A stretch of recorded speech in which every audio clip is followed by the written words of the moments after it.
Well, first of all, Assalamu alaikum. Alaikum salam. Welcome, Brother George. I'm accountant from Bradford, Shajir Malik. And as you know, that the economy is quite in recession at this moment in time. What I would like to ask you is, what would be your policy and what is your vision regarding the business attraction and investing more into bringing more investment into the Bradford? What do you think can create more? How would you help in creating more businesses and more jobs in Bradford? Well, we have to turn our disadvantages into advantages, our weaknesses into strengths. One of our weaknesses is that land values and property value is really very, very low. So we have to market that as a reason for coming into Bradford. We have to market that as a reason for buying flats and houses there, a reason for transforming derelict industrial building into high-quality apartments, even if the people there don't originally come from Bradford, even if the people there are working in Leeds or somewhere else. We have to say to them, we can give you a better house for your money, a much bigger and better house for your money than you're going to get in Leeds. We have to say to potential investors that the land values here are such and the potential transportation links, once the roadworks are fixed, are good enough, and the rail link between Bradford and Manchester is up and running, you can resituate in Bradford, and it will be in your interest.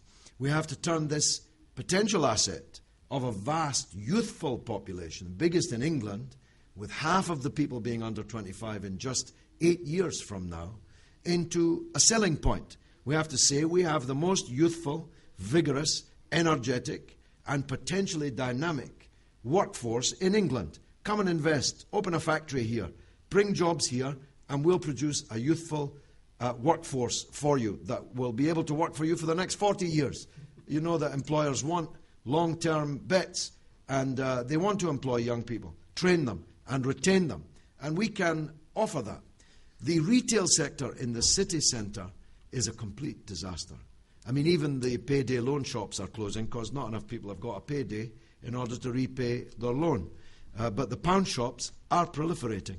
The chicken and chips, 99p culture has to be broken. We need to drag Bradford back up onto its feet.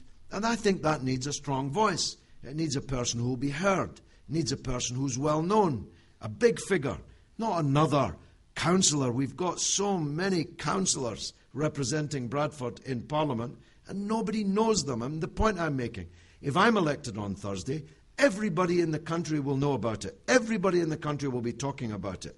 If Imran Hussain is elected on Thursday, it'll change absolutely nothing.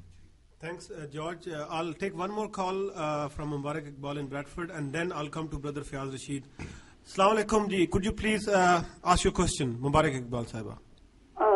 Walaikum salam. George, my vote, I am speaking from Bradford. Thank Could you. I speak to George? Yes, I'm speaking, brother. I'm George, here. my name is Mubarak Iqbal. My vote is yours. And I wish you all the best to win this election with great majority. Thank you, madam. I really appreciate that. Opponents are useless, honestly, to tell you truth. You are the only one who deserves the votes from Bradford. Thank you. Thank you very much, sister. Bye. Thank you very much. MashaAllah, MashaAllah. Thank you very much. Brother Fiyaz Rashid. George, your record as a campaigner is outstanding, second to none. It's an open book which speaks volume nationally and internationally.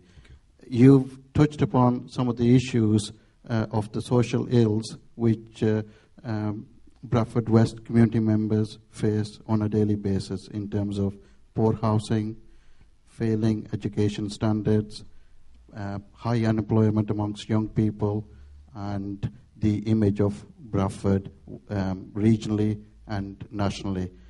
So there's a significant challenge that you're facing as an elected member. There are other issues which are very close to the community in terms of international issues, long-standing issues of Palestine, and the other issue is of Kashmir. Again, you've touched upon those. Can you tell me, or tell us, what you will do to impact on some of these issues against entrenched political systems? Thank you for that. I hold, as I say, the two highest awards from Pakistan. The Hilal-e-Quaid-e-Azam, which I was given when Imran Hussain was 3 years old, for my work with the restoration of democracy in Pakistan. My Hilal-e-Pakistan, which I was given when Imran Hussain was 13 years old, for my work in the struggle for the liberation of the people of Kashmir. I think most people watching know of the siege-breaking convoys that I ran to Gaza, 5 of them so far, and another one, inshallah, leaving next month. And by the way, the biggest contingent on all of those convoys to Gaza came from Bradford. That's why I knew that we had significant support in Bradford to support this election campaign. And by the way, there's a lot of Pathans in Bradford West, and they haven't taken kindly to Imran Hussein's support for the war in Afghanistan, which he enunciated no more recently than 3 days ago on the BBC. So I'm the man who led the opposition to the war in Afghanistan and in Iraq. Imran Hussein's party started the war in Afghanistan and Iraq, and Imran Hussein still supports the war in Afghanistan, though he calls it a mission. He says, I support the mission. Well, I oppose the mission, and I want the soldiers back here before they get killed and before they kill other people, innocent Afghans. So you can be sure of this, that I will do my duty on the local issues, and I think I can do that better than the other candidates, and I've tried to explain how and why in the course of this program. But I believe in the Ummah. I believe that when the Ummah is bleeding in one part of the world, that it is the responsibility, wajib, of those of us in other parts of the world who are able to do so. Indeed, the commandment is clear. If all we can do is talk, we must talk. And if we can act, we must act. It's not an optional extra. It's an obligation, wajib, to take up these causes and to try to come to the aid and the side of the people who are suffering. Thank you very much. We have one more caller from Bradford, Waqas. Assalamu alaikum. Walaikum salam. Yes, brother, what would you like to ask? I just want to say, George, I've never voted before, but this time I'm going to be voting for you because I think you're a great man and I love you from Bradford. Thank you very much. By the way, thank you for that, dear brother. Asif, you know the number of people who are going to be voting in this election for the first time is truly astounding. Either because they weren't old enough to vote before, but they're definitely voting now, or because, like many, including people in middle age, who tell me that they have actually never voted in an election because they didn't feel that there was anybody worth voting for, but they're coming out to vote on Thursday. Thank you, George. The last question from this brother, and then we'll conclude. Hello, George. My name is Abdul Ghaffar. I would like to ask a question on behalf of my daughter. She just texted me. Hopefully she's going to be a qualified teacher this year. You briefly mentioned early on that the education in Bradford is very low, and you said the councillors are not doing a good job. How would you propose to change that, please? Well, thank you. Yep. And before we take this on, we'll take one more call and then we can... Okay. Yes, assalamu alaikum. Anji, walaikum assalam. Yes, brother, what's your name and where are you calling from? Yep, my name is Usman Hussain. I work at Sky, and I'm calling from Bradford. Okay, brother. Your question, please.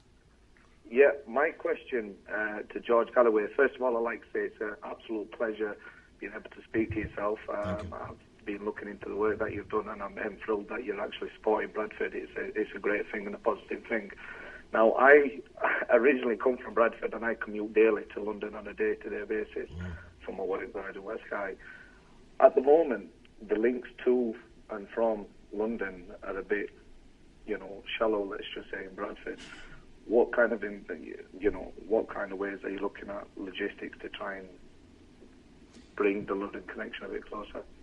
Well, it's a very point that's very close to home, my friend, because since I've been a candidate, and because I have a television program to present on Thursday nights on another channel, I've been trying to drive down to London and back again in the same day and record 2 television programs in between.